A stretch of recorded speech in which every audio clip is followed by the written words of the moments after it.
crecía. La palabra clave es crecer. El crecimiento no es malo, es simplemente la evidencia de que un ser está vivo. No solo el crecimiento físico, sino el crecimiento en todos los sentidos, y tratándose la iglesia, pues, del crecimiento espiritual. Pero el hecho de que hay verdadero crecimiento espiritual no quiere decir que no haya crecimiento físico. El número de los miembros de la iglesia primitiva aumentaba, crecía mucho en aquellos días. Y entonces encontramos el versículo 1 que dice, recuerda que estamos en Hechos 6, en aquellos días, como creciera el número de los discípulos, hubo murmuración de los griegos contra los hebreos de que las viudas de aquellos eran desatendidas en la distribución diaria. Aquí vemos una realidad del crecimiento. Junto con el crecimiento vienen los problemas. Hijos chicos, problemas chicos. Hijos grandes, problemas grandes. Familias pequeñas, problemas pequeños. Familias grandes, pues problemas grandes. Es una ley de la vida. Si no quieres enfrentar dificultades, no crezcas. Pero recuerda que el que no crece, en algún sentido, está muerto. Bueno, el problema que surgió en la iglesia primitiva, cuando empezó a crecer, fue la insatisfacción de los cristianos griegos. Ellos empezaron a quejarse de que las viudas griegas eran desatendidas en la distribución diaria del pan, dice el texto. ¿Qué es lo que sucedía? ¿Había injusticia? ¿Los cristianos judíos eran injustos? ¿O los cristianos griegos eran demasiado reclamones? ¿Cuál era la realidad? Bueno, lo cierto es que había problemas. Y cuando una iglesia enfrenta problemas, pues esos problemas son la oportunidad de evaluar las cosas y descubrir qué cambios deben ser hechos. En tiempos de aparente éxito es fácil acomodarse, y ese es un tremendo peligro para cualquier iglesia. Alguien dijo que el éxito es el nido del año pasado de donde los pájaros ya se fueron, pero tú no te das cuenta a veces de eso. Cualquier iglesia o institución que crea que porque en este momento las cosas le van bien, todo le seguirá yendo bien en el futuro sin que sea necesario algún cambio, está condenada al fracaso. Los apóstoles, delante del problema, analizaron la situación y llegaron, pues, a la conclusión de que algo tenía que ser hecho. Hechos capítulo 6, versículos 2 al 4, relata este incidente de la siguiente manera. Convocaron a la multitud de los discípulos y dijeron, no es justo que nosotros dejemos la palabra de Dios para servir a las mesas. Buscad pues, hermanos, de entre vosotros a 7 varones de buen testimonio, llenos del Espíritu Santo y de sabiduría, a quienes encarguemos de este trabajo, y nosotros persistiremos en la oración y en el ministerio de la palabra. Allí comenzó el ministerio de los diáconos. Fueron los diáconos los que se dedicarían al diaconeo, mientras que los apóstoles continuarían con la diaconía. Ambas palabras griegas están relacionadas con el servicio. Diaconeo con el servicio de las mesas y diaconía con el servicio de la palabra. Te das cuenta que delante del problema que había surgido por causa de la reclamación de algunos, fue necesaria la organización. La organización es parte del crecimiento. Sin organización, por más buena voluntad que exista, se cae más tarde o más temprano en la anarquía, en la cual cada uno hace lo que quiere y todo se transforma en una confusión que no tiene salida. Por lo tanto, cuando alguien dice, yo estoy con la iglesia, pero no quiero saber nada con la organización, no sabes lo que estás diciendo. No hay iglesia sin organización, porque el orden es la base de la organización y el orden es la base de la administración divina. ¿Por qué tú crees que Lucifer se rebeló? Porque no quería el orden. Para todo hay orden en la vida, inclusive para las cosas espirituales, para las cosas de Dios. Vamos a la segunda parte. Hablaremos aquí de uno de los 7 diáconos que fueron nombrados en aquella ocasión. Me refiero a Esteban. En el Nuevo Testamento, mira, hay 2 palabras para referirse a una corona. La primera palabra es diadema, que significa una corona real, de rey. Y la otra palabra es estéfanos, que quiere decir una corona de victoria, que cualquier ser humano puede recibir. La corona real solo la reciben los príncipes, pero el estéfanos lo puede recibir cualquiera. Ahora es interesante que el nombre de Esteban viene justamente de la palabra estéfanos. La corona real se hereda, pero la corona de victoria solo se da al que llega al fin de una carrera o al que pelea una batalla. Pues Esteban corrió la carrera del cristiano y peleó la batalla de la fe. Hechos 6:8 dice: y Esteban, lleno de gracia y de poder, hacía grandes prodigios y señales entre el pueblo. Sabes, el poder del Espíritu solo se manifiesta en la vida de alguien que ha entendido el tema de la gracia. La vida de Esteban era una vida de poder porque había entendido el tema de la gracia. La gracia de Cristo es el centro del Evangelio. Cuando entiendes que has sido salvado por gracia, no hay cómo exaltarte a ti mismo. Tú desapareces y Jesús es exaltado. Pena que a muchos les lleva tiempo entender que en la bendita obra de la salvación no hay una pizca de participación humana. Dios no te salva por lo que haces, sino por lo que Jesús hizo por ti en la cruz del Calvario. Esteban había entendido eso, y el resultado era que el Espíritu se manifestaba poderosamente en su vida. Pero eso no agradó a los judíos, porque la confianza de la salvación de los judíos estaba depositada en el fiel cumplimiento de la ley, en la obediencia.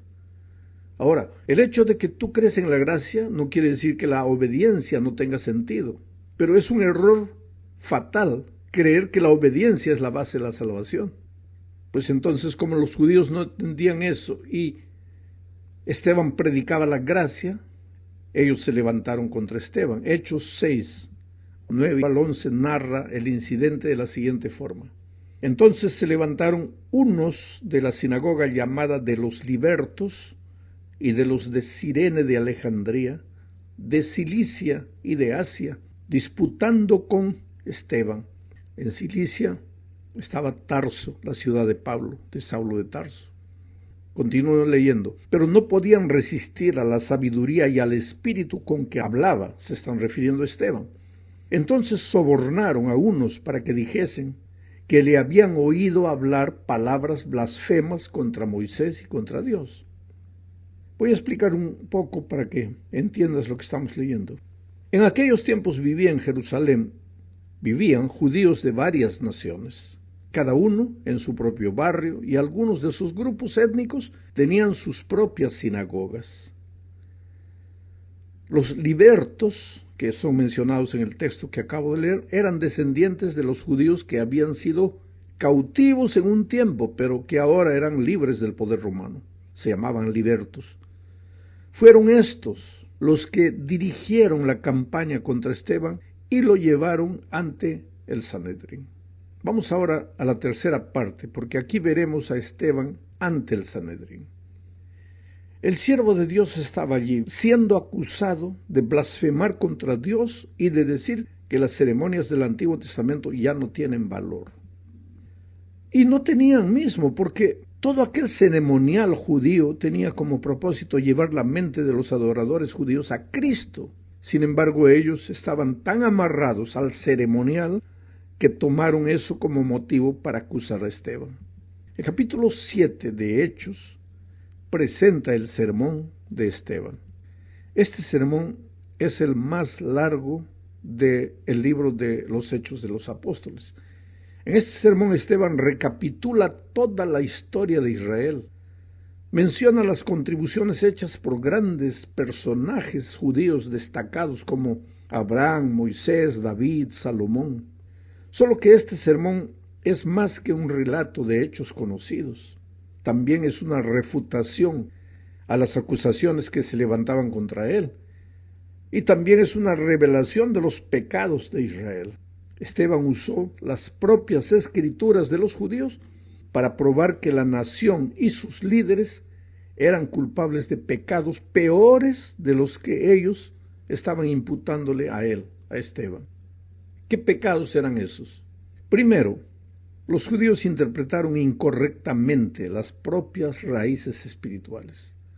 Hechos 7, 1 al 8 dice esto. No voy a leer todo el texto. Este sermón de Esteban empieza con el Dios de la gloria en el versículo 1 y termina con Esteban viendo la gloria de Dios en el versículo 55. Esa gloria, Dios quería que hubiera sido reflejada en su pueblo, en el pueblo de Israel, en el pueblo judío, pero cuando Jesús vino, pues ellos lo rechazaron porque estaban amarrados a su ceremonial y no vieron a Jesucristo. Uno de los peligros de estar tan amarrados a la tradición, que no tiene base en la Escritura, sino en la costumbre, en la cultura, uno de los peligros de eso es que tú no veas a Jesucristo con claridad. Bueno, el segundo pecado que Esteban menciona de los judíos es que ellos rechazaron a los libertadores que el Señor les envió. Eso está en los versículos 9 al 36. En tercer lugar,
ellos desobedecieron la ley.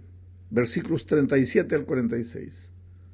Los acusadores de Esteban argumentaban que él estaba contra la ley y sin embargo a lo largo de su historia el pueblo de Israel había sido el verdadero pueblo desobediente. El cuarto pecado que Esteban menciona de los judíos es que ellos despreciaron su templo. Eso está en los versículos 44 al 50. Mira cómo son las cosas. Ellos lo acusaban a él, a Esteban, de querer destruir el templo, y sin embargo ellos habían pervertido el verdadero ceremonial del templo. Quinto pecado, ellos resistieron obstinadamente a su propio Dios y a la verdad. Eso está entre los versículos 51 y 52. Este es el punto culminante del sermón de Esteban. Voy a leer. Duros de cerviz, versículos 51 y 52. Duros de cerviz e incircuncisos de corazón y de oídos, vosotros resististeis siempre al Espíritu Santo, como vuestros padres, así también vosotros. ¿A cuál de los profetas no persiguieron vuestros padres y mataron a los que anunciaron de antemano la venida del justo, de quien vosotros ahora habéis sido entregadores y matadores? Tremenda bravura de Esteban. Estaba lleno del Espíritu. Los enfrentó. Ellos lo acusaban a él de ser transgresor de la ley, de querer atacar la tradición del pueblo, de pervertir el templo. Y sin embargo, ellos, los propios judíos, eran los primeros que habían hecho eso. Y Esteban les dice, ustedes lo hicieron. Y cuando vino el Mesías, ustedes lo mataron. Ustedes han sido sus entregadores y matadores. Qué expresiones terribles. Vamos a la cuarta parte de este estudio. Al terminar su sermón, y eso está en Hechos 7, del 54 al 57, voy a leer el texto. Dice, oyendo estas cosas, se enfurecían en sus corazones y crujían los dientes contra él, Pero Esteban, lleno del Espíritu Santo, puestos los ojos en el cielo, vio la gloria de Dios y a Jesús que estaba a la diestra de Dios. Y dijo: He aquí veo los cielos abiertos y al Hijo del Hombre que está a la diestra de Dios. Entonces ellos, dando grandes voces, se taparon los oídos y arremetieron a una contra él. Sabes, la escena que Esteban vio nos transporta al cielo, al momento del juicio. Él estaba siendo juzgado por los hombres en la tierra, pero sin saber ellos serían juzgados.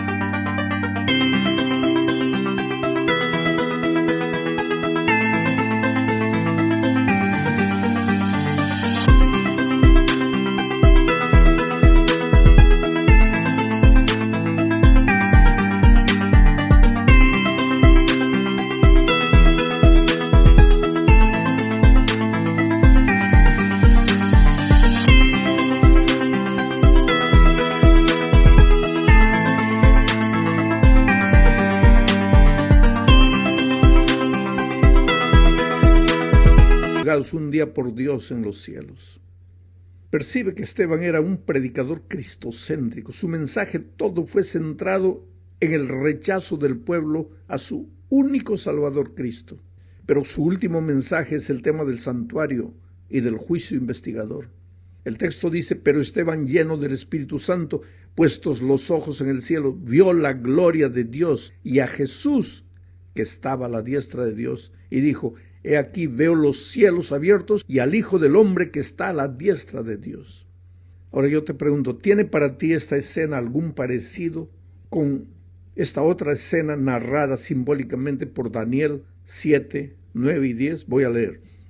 Estuve mirando hasta que fueron puestos tronos y se sentó un anciano de días, cuyo vestido era blanco como la nieve y el pelo de su cabeza como lana limpia. Su trono llama de fuego y las ruedas del mismo fuego ardiente. Un río de fuego procedía y salía de él. Millares de millares le servían y millones de millones asistían delante de él. El juez se sentó y los libros fueron abiertos.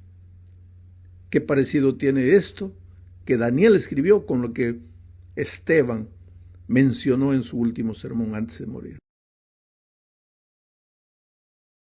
Naturalmente, el juicio investigador comenzaría solo en 1844, mientras que la oportunidad para el pueblo de Israel estaba terminando en ese momento. Por eso el mensaje de Esteban no tiene un llamado al arrepentimiento. En su sermón, si tú analizas el sermón, no hay llamado al arrepentimiento, porque como nación ya no tenían más oportunidad. Ellos ya no anunciarían más la salvación del mundo como se la había prometido Dios a Abraham.